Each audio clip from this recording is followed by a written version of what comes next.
Hai pencinta Batampos, berjumpa kembali dengan saya Muhammad Nur dalam dialog tentang persoalan-persoalan publik yang sempat kami sajikan di liputan khusus Batampos di edisi Selasa. Nah, tapi rasanya tidak lengkap.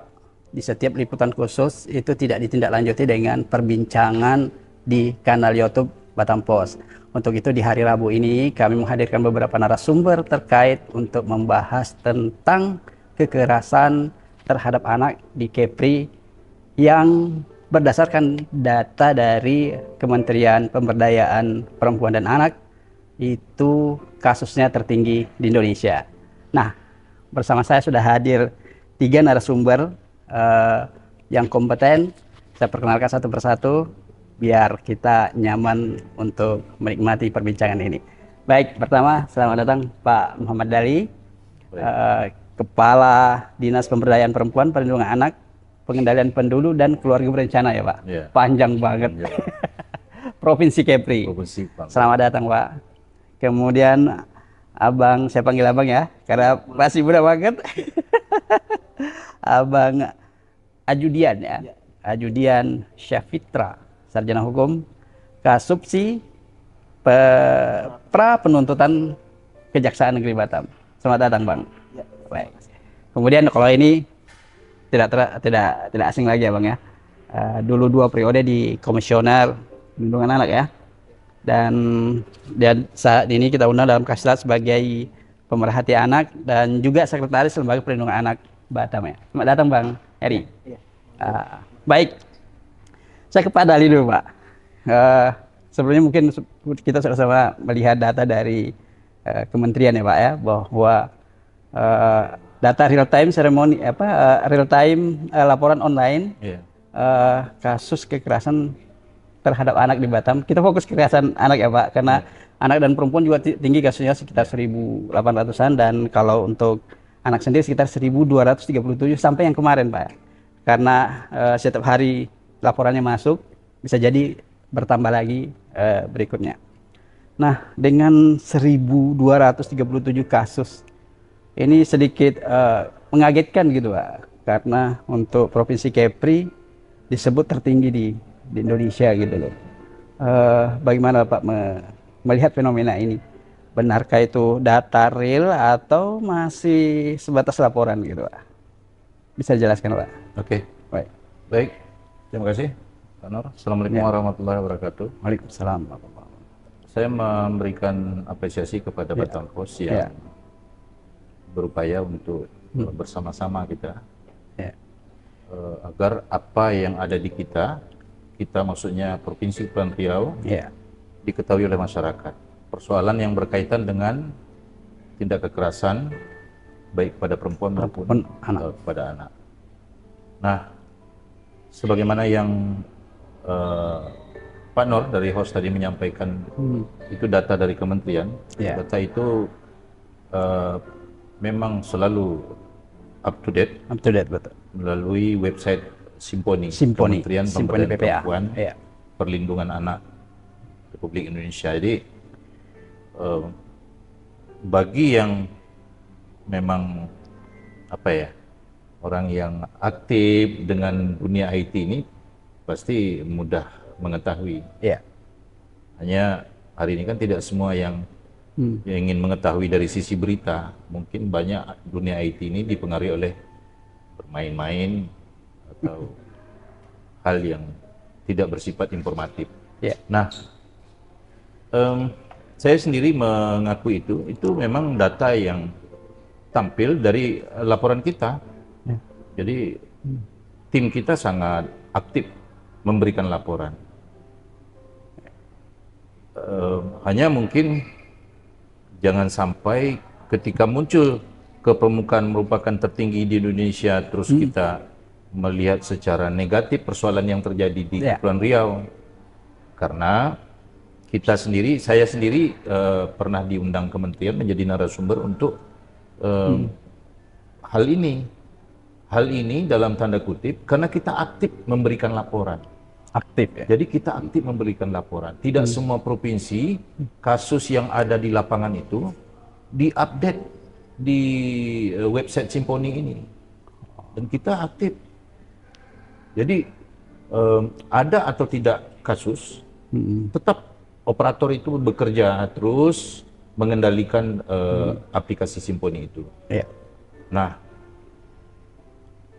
kenapa kalau kita lihat kasus yang sangat tinggi, di samping memang kita aktif mengupdate data, ya kita tahu Kepulauan Riau jumlah penduduknya sedikit. Jadi hitungan itu berdasarkan persentase. Persentase, ya. Kalau jumlahnya tinggi itu sekian ribu, dibandingkan provinsi yang penduduknya banyak, kita belum. Harapan kita kalau dapat tidak ada kekerasan. Harapan kita kalau dapat, saya justru berobsesi ke depan ini tidak ada. Oleh sebab itu, di data Simponi itu ada 2 grafik yang dapat dilihat, grafik batangan dan garis. Jadi kalau grafik garis itu dia melihat rata-rata dalam bentuk red. Nah itu kecil. Kalau grafik batangan itu kan jumlah kasus. Jumlah kasus laporan. Jumlah kasus. Nah kita untuk anak-anak ini kebanyakan kasus itu kan kasus massal ya. Jadi tidak orang per orang. Ya contoh ada kejadian kekerasan yang dilakukan oleh seorang guru kepada murid yang jumlahnya banyak. Jadi satu orang dihitung satu kasus. Ya. Jadi, nah itu yang berkaitan dengan data Simponi. Sedangkan semangat dan upaya kita ke depan, kita sudah, ya saya selama lebih kurang 6 bulan setelah diamanahkan di dinas ini, terus bergerak melalui ada organisasi yang memang sangat aktif. Kita tahan dulu yang itu. Saya tadi kalau kita lihat data dari Simponi itu memang ada yang sudah verifikasi, ada yang belum. Dan seperti Pak Dali bilang tadi, rate-nya itu kalau nggak salah 0,83 per 10.000 anak gitu. Per 10.000 anak. Nah, tapi dengan aktifnya teman-teman, termasuk mungkin penggiat anak melapor juga, tapi setidaknya ini menunjukkan bahwa angka kekerasan juga memang tinggi, karena ada istilah bahwa kasus kekerasan itu seperti fenomena gunung es, sedikit yang nampak di permukaan, tapi sebenarnya banyak kasus di bawah. Kalau kita zoom lagi data itu, ternyata kasus kekerasan seksual pada anak justru sangat menonjol juga di Kepri. Nah, apa kira-kira penyebab dari analisa teman-teman di dinas, Pak? Ya, kalau hari ini kita melihat memang kejadian kekerasan pada anak itu banyak di dunia pendidikan. Jadi di dunia pendidikan itu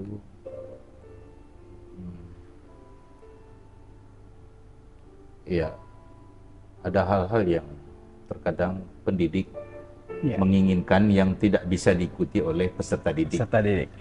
Yang berawal secara non fisik non fisik. Kemudian kekerasan itu selalu berkaitan dengan fisik.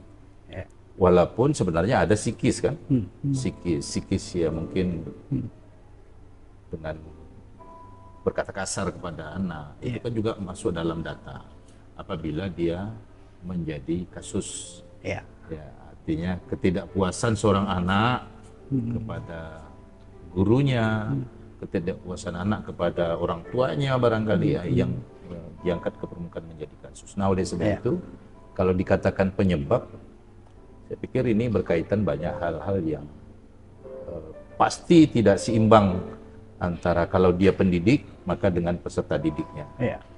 Ada hal yang dapat menimbulkan kekerasan. Dan ini memang sulit karena dia bisa non fisik, aspek psikologi ya kan, aspek psikologi, kemudian beberapa kasus yang tercatat oleh kita itu memang kebanyakan persoalan psikologis. Baik, tapi kalau kita lihat lagi lebih detail lagi dari data-data yang dirilis oleh kementerian itu, ternyata yang kasus kekerasan seksual juga sangat tinggi terhadap anak gitu loh, khususnya mungkin di Batam. Kita ingat beberapa waktu lalu ada kasus di Sekupang yang bahkan pelakunya dari lingkungan terdekat, orang-orang keluarga terdekat.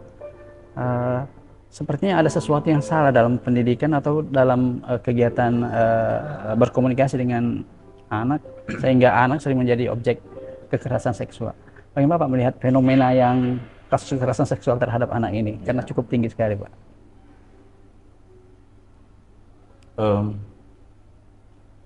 Ini masalah ini ya, melihatnya kita yang pertama dari sisi manusiawi ya. Dari sisi manusiawi. Nah, manusia ini ada dua jenis, laki-laki dan perempuan. Dari dua jenis laki-laki dan perempuan ini bisa statusnya satu sebagai bapak, satu sebagai anak. Ada yang teman, ada yang saudara, hubungan kekeluargaan, segala macam. Nah, yang dari sisi kacamata pendidikan saya melihat ini persoalannya memang ketika orang tua yang melakukan tindak kekerasan seksual kepada anaknya, itu memang akal pikiran sehatnya sudah tidak ada lagi terhadap status si korban. Jadi kan yang ada di situ pelaku, korban. Pelaku, korban. Nah, katakanlah orang tua itu pelaku, anaknya korban. Jadi dia tidak lagi melihat status itu sebagai anaknya. Padahal kan anak itu jangankan anak kandung, anak angkat, anak tiri sekalipun, sesungguhnya dia kan anak gitu. Sesungguhnya dia anak. Nah, bagaimana manusiawi tentang apa ya? Tentang yang berkaitan dengan seksual. Saya pikir seksual itu timbul akibat laki-laki dan perempuan itu sesuatu yang wajar. Akan tetapi ketika ada batasan, oh ini anakku, akal sehatnya bekerja. Tapi ketika akal sehatnya tidak bekerja, makanya itu psikologi kan. Akal sehat tidak bekerja, dia tidak lagi melihat ini sebagai sosok anaknya, tapi dia melihat sebagai sosok lawan jenisnya yang untuk melampiaskan kekerasan dalam hal seksual.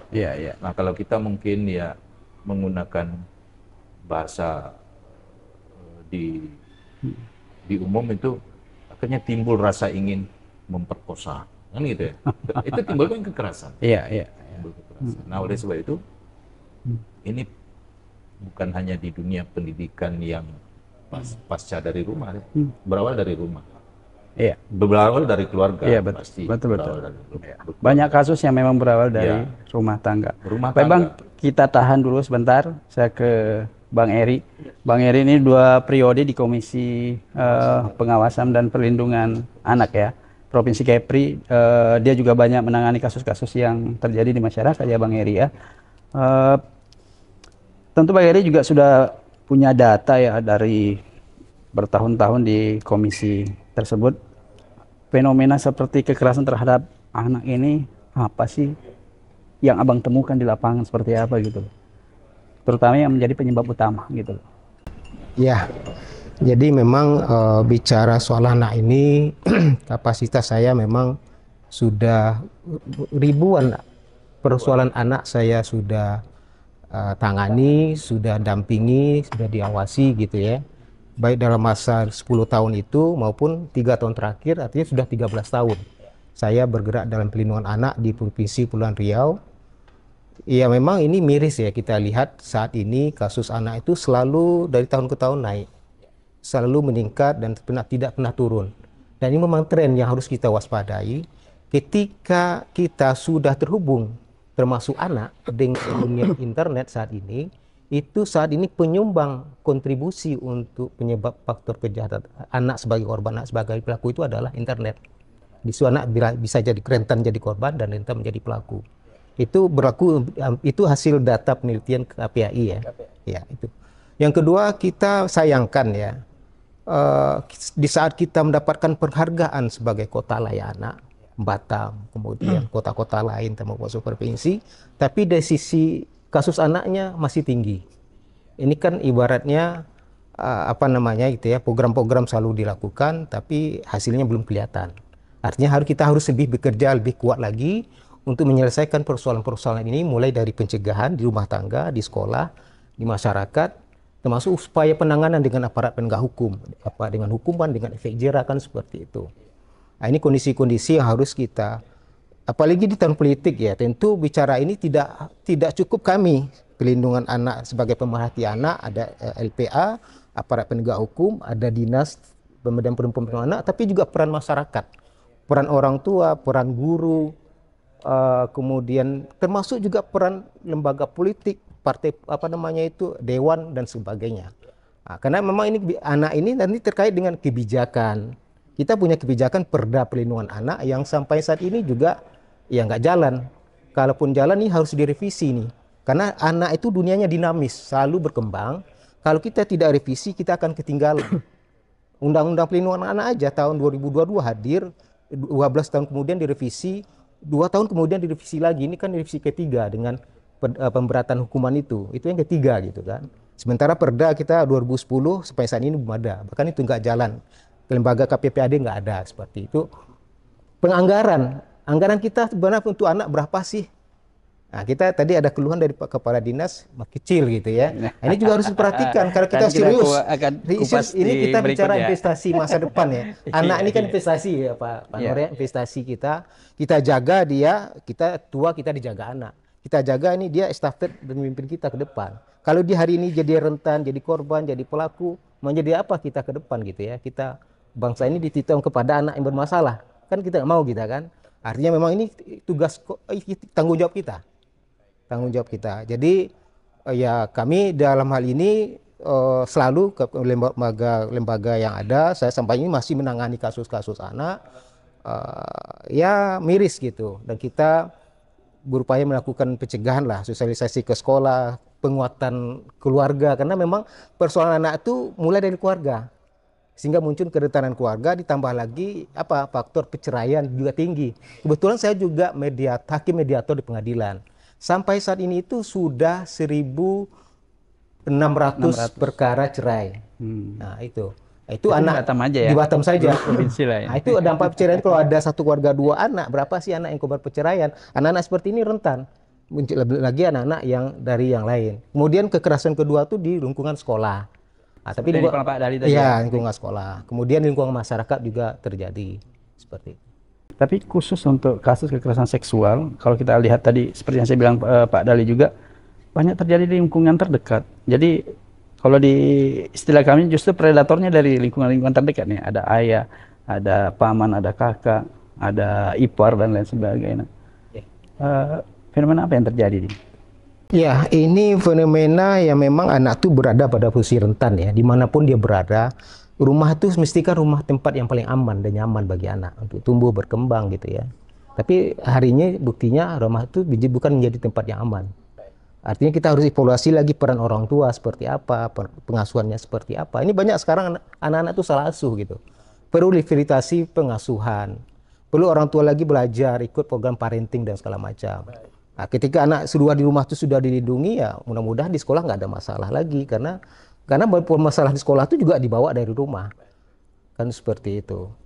Baik, di sesi pertama kita rehat sejenak setelah yang satu ini dan kita akan bertemu di sesi kedua untuk membahas apa yang disampaikan oleh Pak Eri maupun Pak Dali tadi bahwa ada persoalan di teknologi, ada persoalan soal parenting yang menjadi pemicu munculnya kekerasan terhadap anak. Dan jangan lupa nanti soal penegakan hukum kita akan berbincang juga dengan kawan kita dari Kejaksaan. Nantikan setelah berikut ini.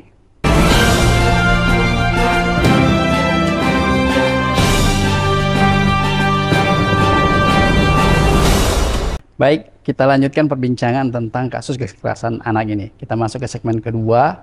Tadi sudah dijelaskan oleh Pak Eri dan Bang Dali soal beberapa latar belakang penyebab tingginya kasus kekerasan terhadap anak di Kepri. Saya tertarik tadi masalah teknologi itu. Di satu sisi itu memang menjadi salah satu media untuk orang bisa melakukan hal negatif, tapi satu sisi itu juga tak bisa dihindari gitu loh. Lalu apa yang solusi yang ditawarkan untuk mengatasi hal ini? Sementara kita juga berada di perbatasan yang secara teknologi juga sedikit lebih maju dibandingkan daerah lainnya gitu. Mungkin Pak Dali dulu, Pak. Ya.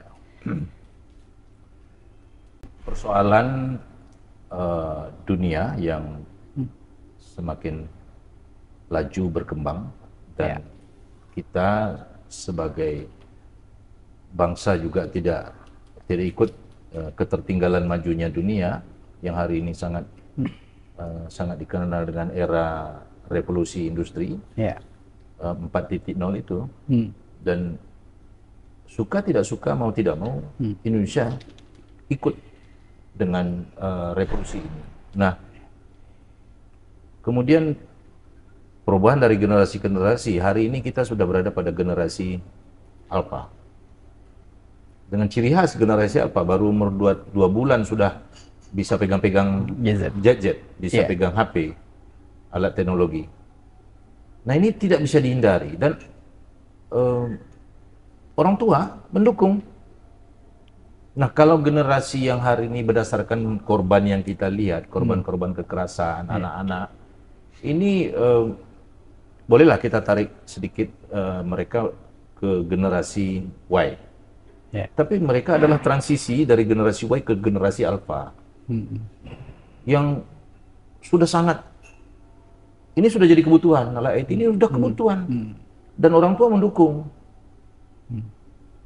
Nah, sekarang pertanyaan, apakah seluruh bangsa kita ini secara per orang sudah sejahtera untuk membeli alat IT? Belum kan? Ada anak yang tidak mampu membeli alat IT. Ada orang tua yang tidak mampu membeli alat IT. Tapi tuntutan lingkungan sekitarnya, seorang anak rasa ingin memilikinya tinggi. Karena dipengaruhi, memang generasinya begitu, sangat berpengaruh terhadap kebutuhan teknologi itu.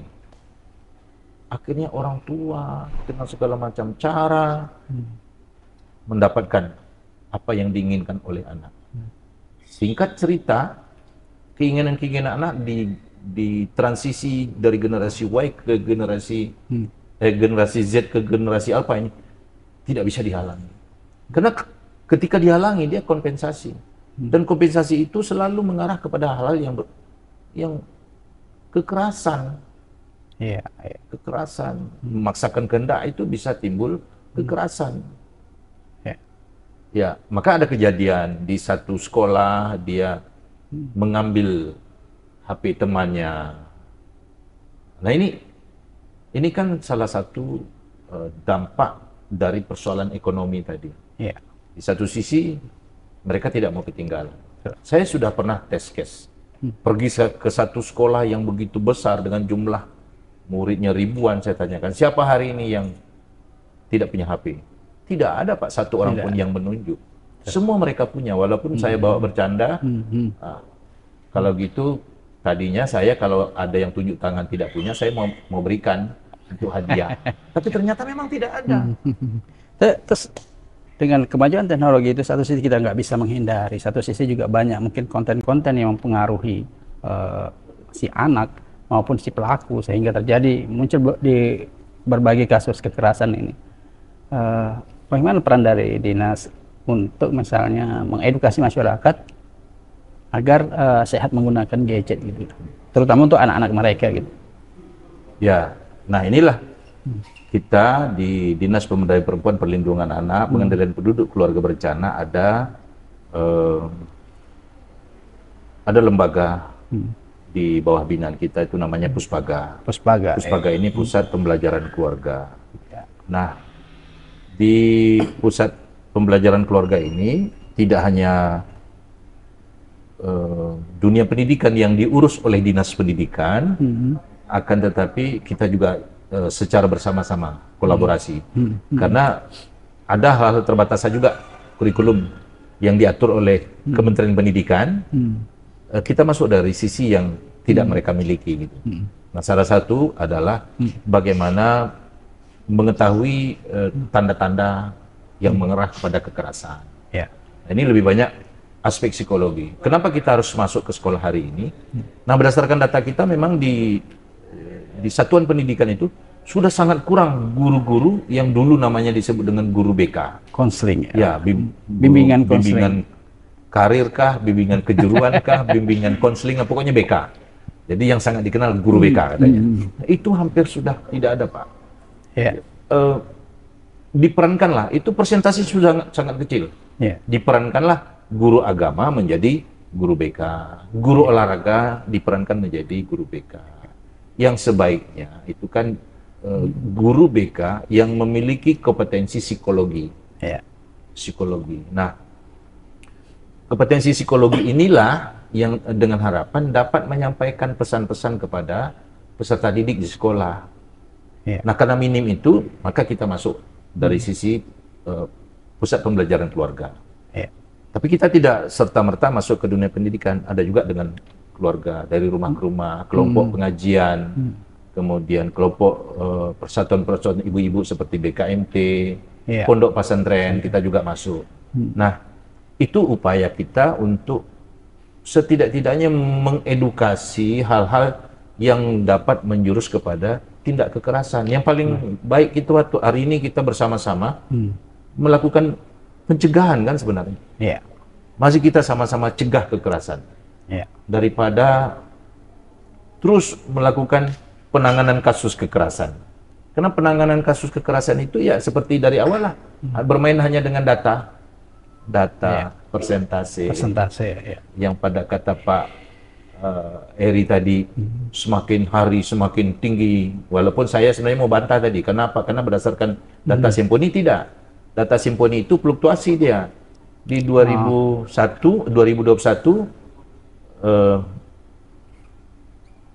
berapa itu? Kemudian 2022 naik tinggi. Itu yang data 2023 sebenarnya turunnya. Kan gitu. Berarti belum semua terverifikasi data laporan masuk ya, itu. Data laporan itu tadi kita di Provinsi Kepri ini kan ada 7 kabupaten kota. Sebenarnya data itu adalah data 7 kabupaten kota yang kita akumulasi menjadi data provinsi. Karena secara nasional yang harus menampilkan data, mengupdate data itu harus provinsi. Dalam hal ini dinas kita. Hanya kita kan berdasarkan kejadian di lapangan juga. Nah, kejadian di lapangan itu memang bukan hal yang mudah. Akan tetapi kita harus berani melakukan revolusi. Kembali ke rumah, Pak. Jadi persoalan-persoalan itu kembali ke rumah. Jadi makanya mulai dari yang kecil, mulai dari diri sendiri, mulai dari sekarang. Ayo sama-sama. Kalau kita mau menuju kekerasan itu menjadi nol, bersatu padulah kita yang tadinya individu. Saya dengan keluarga saya. Pak Nur dengan keluarga Pak Nur. Akhirnya menjadi akumulasi nanti. Insya Allah ini bisa terhindar. Satu. Yang kedua, bersama-sama kita dengan apakah aparat penegak hukum atau mungkin aparat yang bertanggung jawab mensosialisasikan hukum. Seperti kita kan ikut mensosialisasikan nih undang-undang tindak kekerasan, undang-undang tindak pidana perdagangan orang. Karena data itu Pak Nur, itu data masuk dalam perempuan, anak. Nah, yang ada juga yang TPPO-nya di situ. Betul. Jadi Batam ini kota ya. Kota itu memang peradaban yang tidak terlepas dari kemajuan industri, kemajuan teknologi, itu pasti lebih cepat dari kabupaten. Nah, di samping kita memang berbatasan dengan 2 negara tetangga yang sudah sangat maju di bidang teknologi. Nah, kita yang harus kita waspadai juga, Batam ini menjadi daerah yang terbuka, kemudian daerah destinasi kan? Destinasi. Nah, sehingga kembali kita, di mana kita bisa memfilter? Tidak bisa kita memfilter siapa yang datang. Hanya persoalan pendidikan karakter, perilaku-perilaku yang timbul dapat mengarah kepada tindak kekerasan, kembalilah di rumah. Di rumah. Nah, hari ini kita semua tahu, orang tua dengan anak sendiri saja main keras bisa kena pidana. Oleh sebab itu, edukasinya itu memang kita juga, saya terpikir juga Pak Nur, ke depan ini kita lebih banyak mengedukasi korban. Seharusnya kita mengedukasi potensi pelaku. Potensi pelaku, baik. Kebanyakan pelaku itu laki-laki, bapak-bapak, laki-laki ya. Kekerasan seksual kebanyakan laki-laki pelaku, perempuan korban. Nah selama ini kita lebih banyak mengedukasi korban, calon korban gitu. Calon korban. Baik. Jadi bagaimana nih Berarti calon-calon itu jadi PR nanti. PR. Teman-teman dari Predator. dinas maupun yang aktivis di Ambarga di bidang anak. Baik, sebelum kita bicara hukum, saya kembali ke Bang Eri dulu ya. Bang Eri, tadi ada aturan tapi tidak jalan. Kemudian juga ada fenomena berkembang di masyarakat. Kekerasan ini juga kadang-kadang dilakukan oleh orang-orang yang berpendidikan.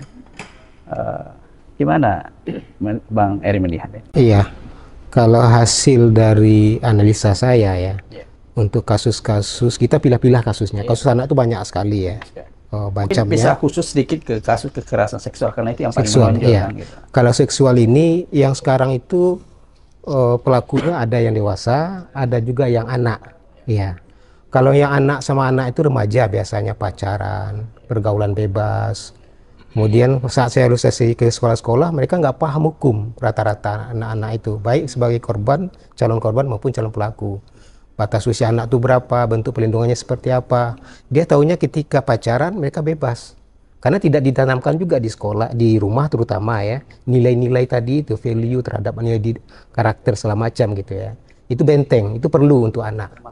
Iya, itu filter bagi anak ketika ada dari tontonan, dari melihat orang di masyarakat. Itu kalau anak tidak ada filter kan mereka bisa meniru, anak gampang meniru. Nah, ini yang terjadi.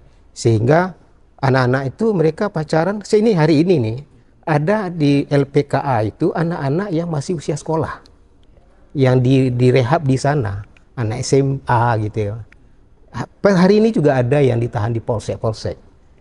Terus ada yang orang dewasa yang memang dewasa ini memanfaatkan keluguan anak yang tidak tahu. Seperti itu. Ditambah lagi kehadiran media sosial yang seperti saya bilang tadi itu mendekatkan antara fungsi media sosial saat ini mendekatkan korban dengan pelaku, dan itu media itu menjadi sarana untuk mengancam, mendekati, nggak bisa dengan baik-baik dengan ancaman. Kan hari ini juga ada konten-konten yang berbau dan itu menjadi ancaman, sehingga anak-anak ini juga perempuan ya, itu rentan ditekan gitu ya, dibujuk, dia lemah gitu ya, rentan dibujuk, dirayu gitu ya, dipaksa gitu. Nah, itu kan menjadi delik ya kalau bagi aparat penegak hukum gitu ya kalau itu dilakukan.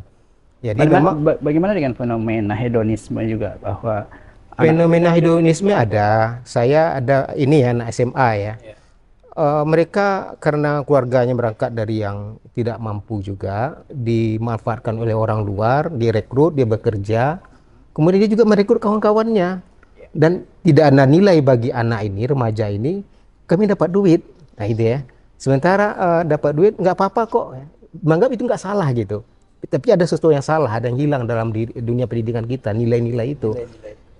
Merasa nggak bersalah, padahal itu dosa, padahal itu melanggar aturan hukum kan, seperti itu. Dia bisa menjadi korban, orang lain bisa jadi pelaku gitu. Baik.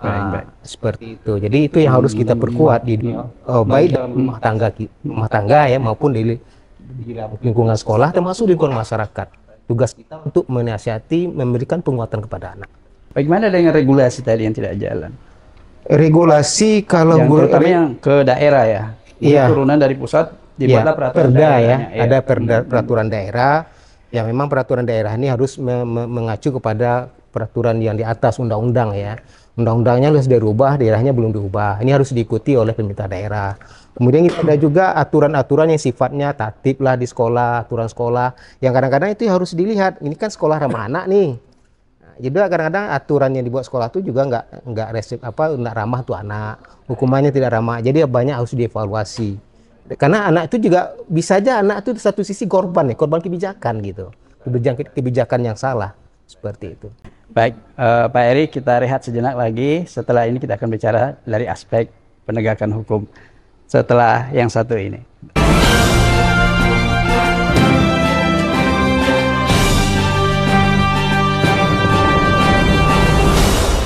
Baik, kita lanjutkan diskusi tentang kasus kekerasan anak yang cukup tinggi di Provinsi Kepulauan Riau. Kali ini kita berbicara dari aspek penegakan hukum. Nah, di sini ada abang kita yang ganteng ini akan bicara dari aspek penegakan hukum. Bang, kita tahu bahwa kejaksaan adalah salah satu elemen penting ya dalam penegakan hukum untuk kasus-kasus kekerasan terhadap anak.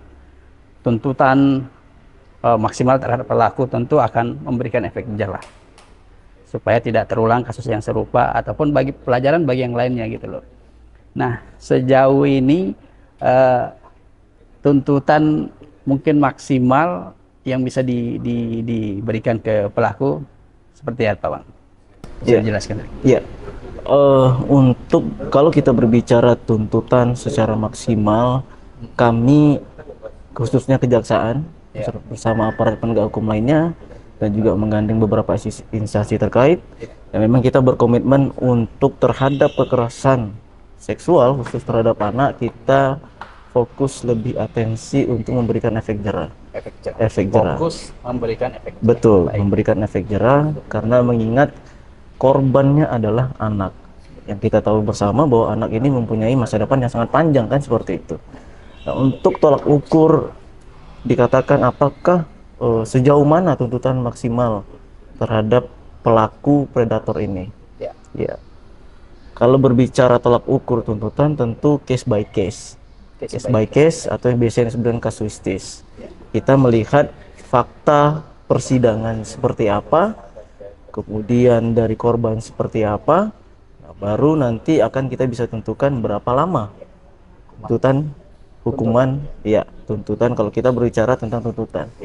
Berapa lama tuntutan dari penuntut umum yang diterapkan kepada pelaku ini. Tidak bisa, karena begini, kita pernah mendengar bahwa keadilan itu sifatnya adalah relatif. Adil bagi korban belum tentu adil bagi pelaku. Adil bagi pelaku belum tentu adil bagi korban. Jangankan begitu, adil bagi dua-duanya belum tentu adil untuk masyarakat. Nah, itulah namanya keadilan itu bersifat relatif. Jadi kita tidak bisa menentukan, oh kalau misalnya kasus seksual terhadap anak sekian, tidak bisa kita pasti, angka pasti seperti itu. Karena keadilan itu seperti yang dikatakan oleh Pak Jaksa Agung, keadilan itu bukan hanya sekedar angka, tapi keadilan itu ada dalam hati nurani. Begitu kalau masalah maksimal tuntutan. Tapi undang-undang sendiri, peraturan perundang-undangan telah mengatur batas minimal dan batas maksimal, ancaman minimal dan ancaman maksimal. Dari semua instrumen hukum yang ada yang memungkinkan untuk digunakan menjerat si pelaku, untuk kasus kekerasan seksual saya fokus ke sana.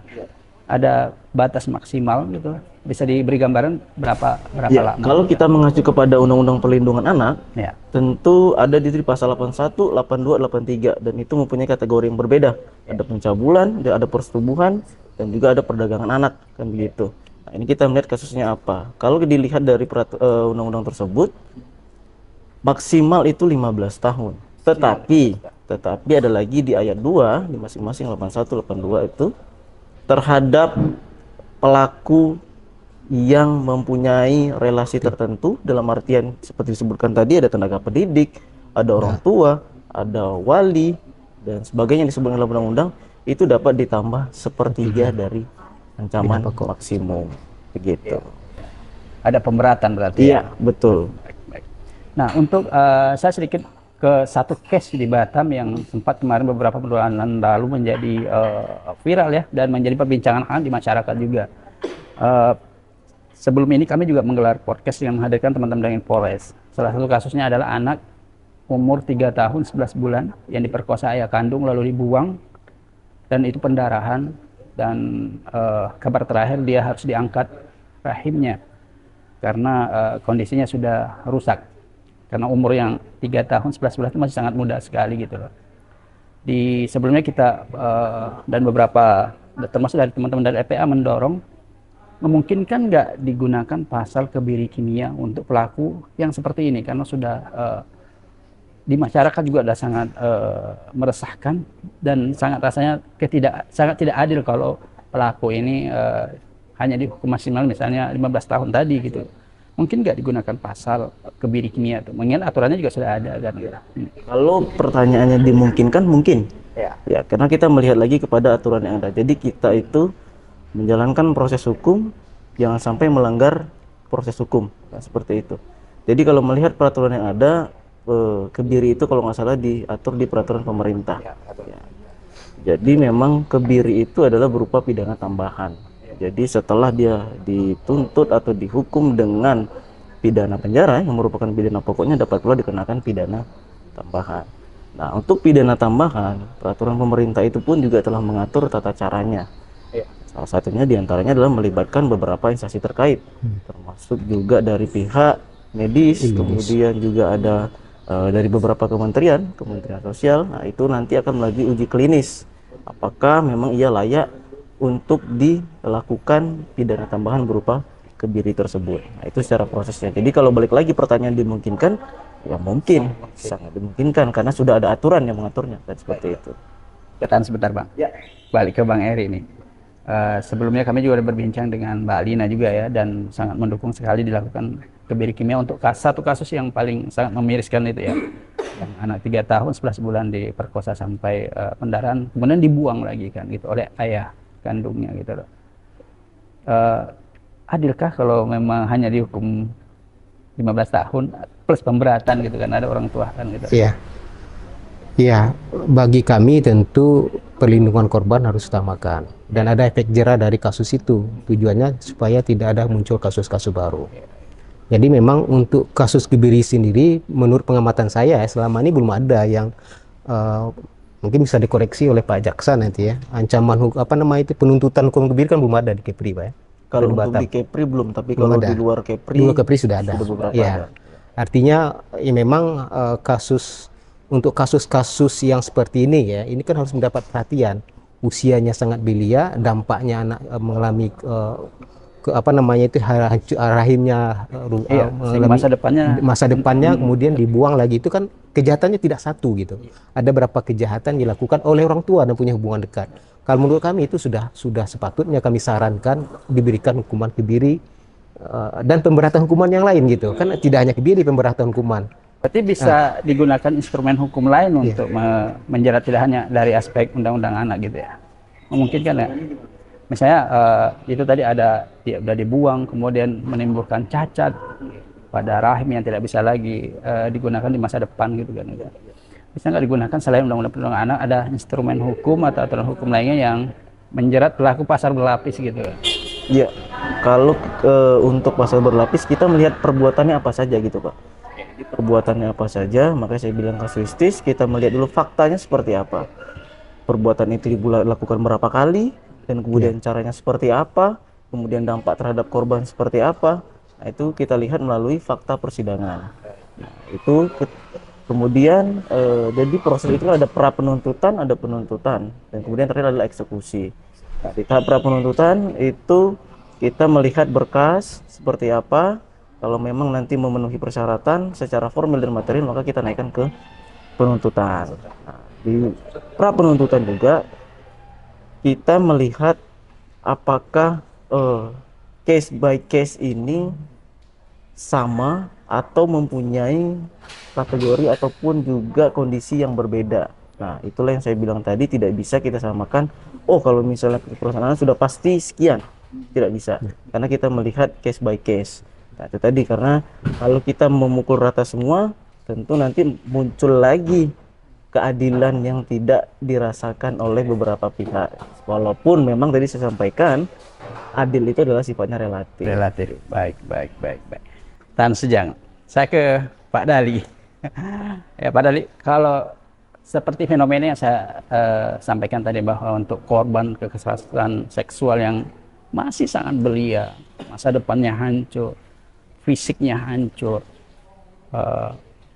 bagaimana Bapak melihat dari aspek sebagai seorang yang memiliki peran untuk melindungi anak-anak di Kepri ini gitu? Ya. Kalau pertanyaannya kenapa kondisi seperti itu bisa terjadi, orang tua udah tak ada lagi sifat manusiawi. Ya. Itu sifat manusiawinya tidak ada. Ya. Anak berusia 3 tahun. 3 tahun 11 bulan. 3 tahun. Jadi Ya, kita ini perpaduan pikiran, hati dan perasaan itu mesti berpadu menjadi satu kekuatan. Nah, adanya di mana ya? Filternya ada di agama. Kembali kepada pendidikan agama. Karena agama apapun, pasti orang tua dengan anaknya itu mengajarkan bahwa ada batasan yang sangat besar terhadap persoalan yang berkaitan dengan kekerasan plus seksual. Iya. Kekerasan mungkin masih bisa terjadi antara orang tua dengan anaknya. Tapi kekerasan yang mungkin bersifat edukatif, dengan harapan orang tua agar perilaku anaknya berubah positif kan. Akan tetapi ketika sudah kekerasan plus seksual, orang tua bisa memiliki nafsu kepada anaknya yang berusia 3 tahun, nah ini udah bukan manusia. Nah, oleh sebab itu ini kita harus layak dihukum kebiri, Bang. Ya, layak dihukum kebiri. Layak, tapi sampai hari ini belum ada satupun, karena menurut dokter itu melanggar kode etik kedokteran. Jadi eksekutornya belum ada. Kita kan hari ini sangat gencar nih mensosialisasikan undang-undang tentang tindak kekerasan seksual. Ya, sudah ada undang-undangnya tahun 2022. Ya, tahun 2022. Timbul persoalan ketika ada hukuman pengkebirian kepada pelaku, belum ada satu orang eksekutor yang mau melakukan, bersedia. Oke. Karena menurut yang bisa itu kan dokter, tentu dokter tukang sunat ya.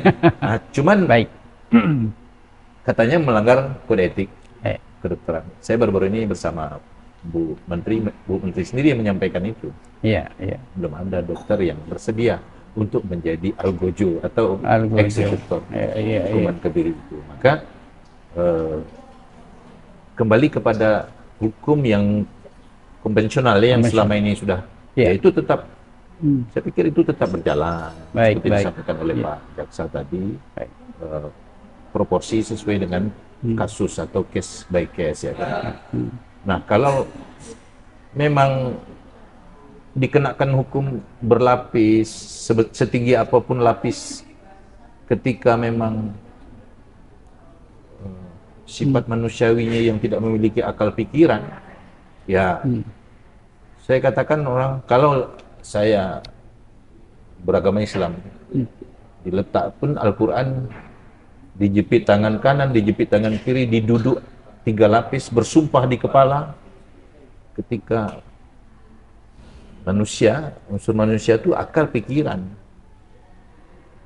sehat. Jadi, maka ketika kita bicara kasus ini kan adalah di hilir. Mari kita kembali ke hulu. Kita kembali ke hulu. Nah, hulu itu pendidikan tradisional itu coba kita kaji. Orang tua dulu sambil mengajarkan ngaji itu sambil pegang rotan. Itu sudah tanda-tanda ada kekerasan. Tapi kekerasan di situ itu saya katakan, saya orang tua ketika sebenarnya dia marah kekerasan psikis ya. Kalau dengan mulut kan psikis. Ketika dia marah dengan kita, dia katakan, bagus betul kepala otak engkau ini. Yang dikatakannya positif, bagus betul kepala otak engkau ini.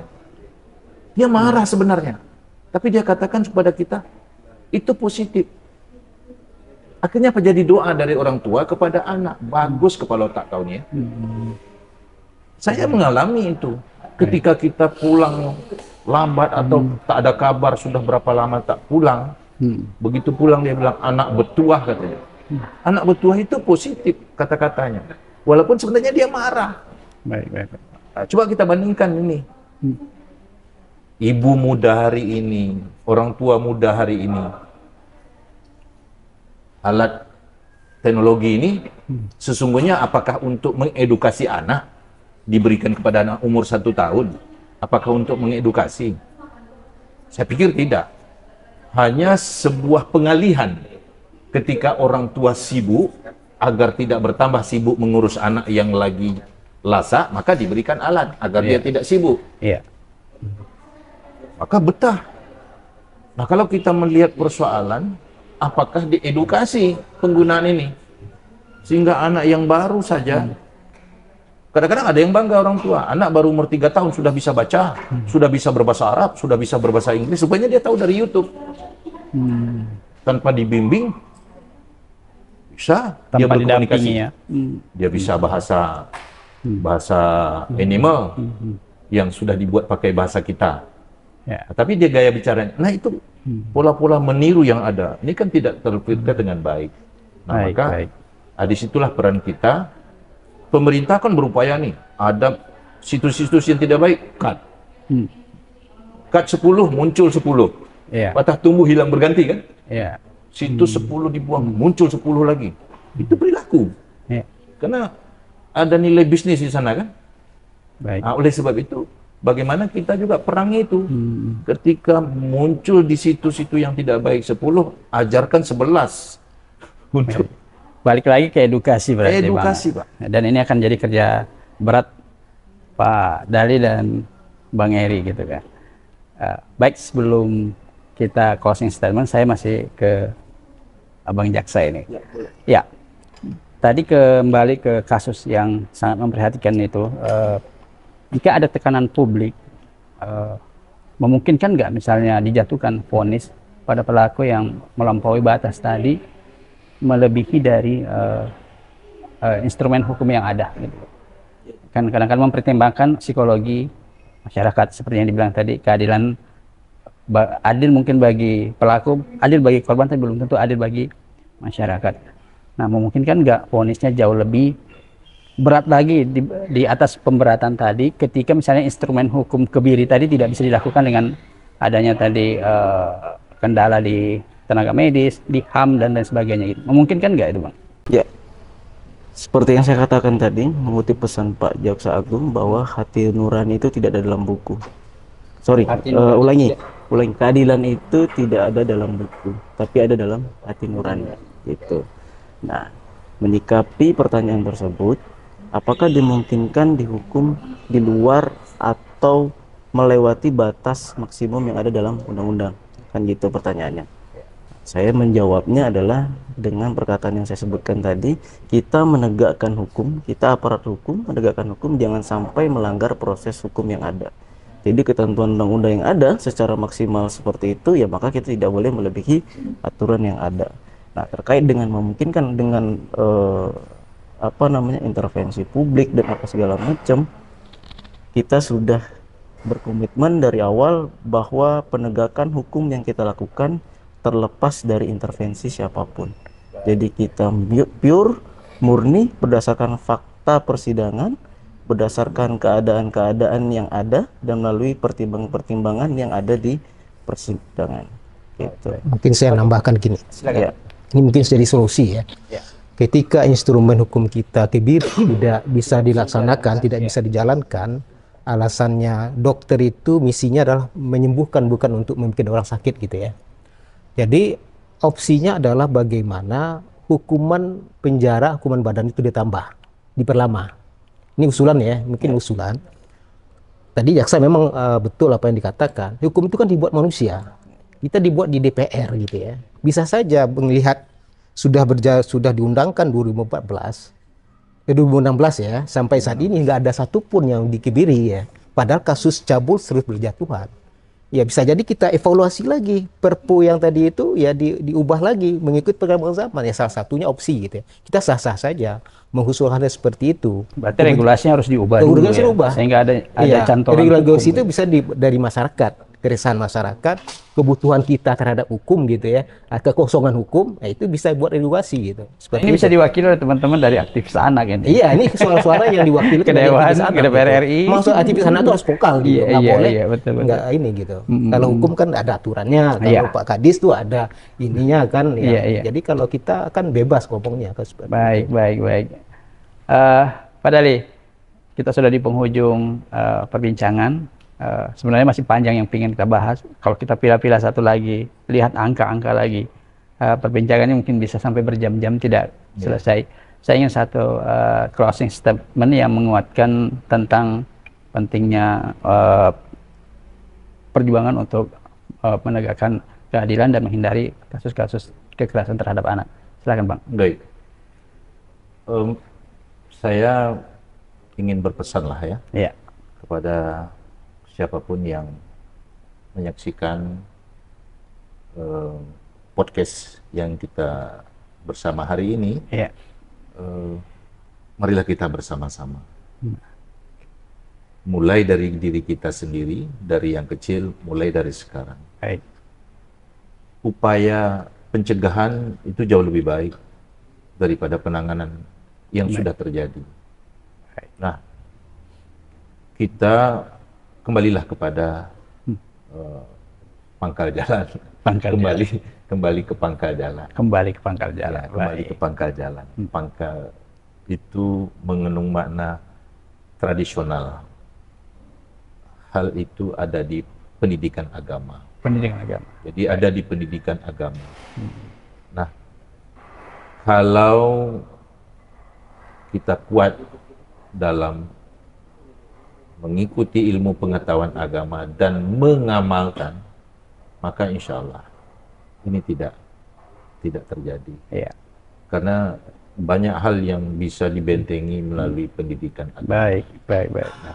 Sementara pendidikan formal itu sudah diatur usianya. Kalau pendidikan agama ini bisa mulai dari ibu mengandung bahkan. Baik. Jadi long life education itu kan ketika ada kehidupan, pendidikan itu sudah dimulai. Sepanjang hayat. Baik. Long life education, pendidikan sepanjang hayat. Mulai saja dia memiliki roh, diberikan otaknya sudah mulai bekerja, pendidikan sudah berjalan. Nah dari situ, ini tugas siapa? Tugas ibu yang hamil dan pelaku yang membuat ibunya hamil kan korban ayah itu. Korban hubungan. Tapi hubungan yang dilakukan secara baik dan formal. Nah, maka kekerasan itu timbul karena tidak sepahamnya antara pelaku dengan korban. Baik. Jadi maka lakukanlah secara sepaham. Baik. Dimulai dari keluarga. Dimulai dari keluarga. Baik, Mbak. Terima kasih. Bang Eri, satu statement penutup yang kuat. Yang kuat ya. Baik, saya mewakili suara anak aja. Baik. Jadi suara anak kita ini kan jarang terdengar ya, walaupun sudah mulai diakomodir, mulai dikasih wadah gitu ya. Baik. Yang jelas anak-anak Indonesia, anak-anak Kepri, anak-anak Batam saat ini pingin dia hidup, tumbuh, berkembang dengan lingkungan yang aman. Aman dalam rumah tangga, aman di sekolah, aman di masyarakat.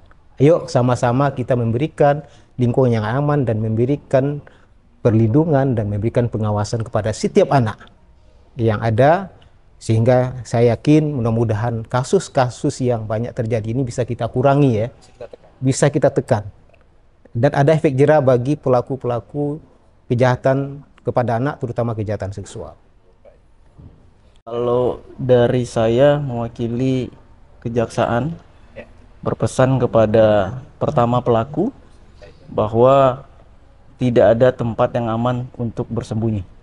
Satu itu.